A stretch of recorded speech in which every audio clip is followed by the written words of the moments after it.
Graça e paz, queridos e amados irmãos, que o Senhor abençoe sua vida e que os desafios de hoje sejam vencidos no poder do Espírito Santo. Só com ele você vai ser vencedor. E o texto que eu queria compartilhar com vocês hoje está na carta de 1 Pedro, carta universal, no capítulo 1, do versículo 3 a 5, que diz o seguinte: Bendito seja o Deus e Pai de nosso Senhor Jesus Cristo.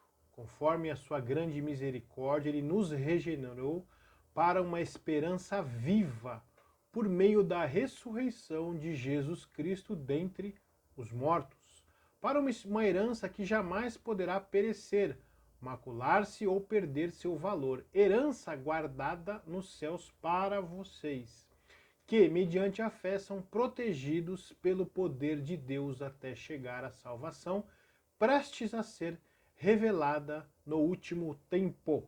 Bom, essa carta é uma carta universal, uma carta que serve para todos, um pouco diferente da do apóstolo Paulo, por exemplo, que às vezes escreve uma carta para uma pessoa, como Filemão, ou escreve uma carta para as igrejas, como Colossenses, etc.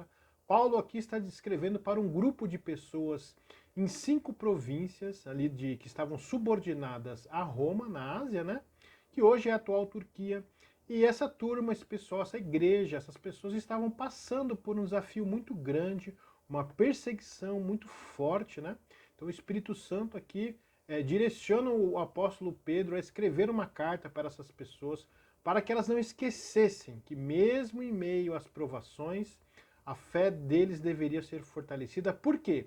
Porque Jesus, mediante a morte dele, né, a ressurreição dentre os mortos, nos deu a oportunidade de ser regenerado pela grande misericórdia de Deus, né? Então, ele diz aqui que é uma esperança viva, ao contrário de uma esperança morta. Ou seja, qual o contraste que Pedro está nos dando, nos colocando? É que é a única esperança, a esperança absoluta, ou seja, onde nós devemos depositar a nossa confiança é somente em Jesus Cristo, em Deus, e que essas esperanças que nós temos aqui pela terra, mudanças que podem ocorrer, que podem acontecer, mas que nós não devemos depositar totalmente a nossa confiança nela, porque nós vamos se frustrar, porque tudo aqui é temporário, é transitório, é isso que Pedro está dizendo, porque aquelas pessoas estavam passando por dificuldades enormes, provavelmente até perdendo seus bens, né? Suas casas.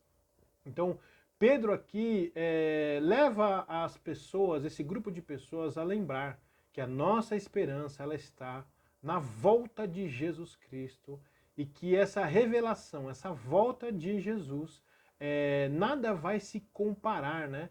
Como o apóstolo Paulo diz, que as glórias futuras, né, não se comparam com as dificuldades que nós passamos aqui na Terra. E que existe o poder de Deus que está nos acompanhando.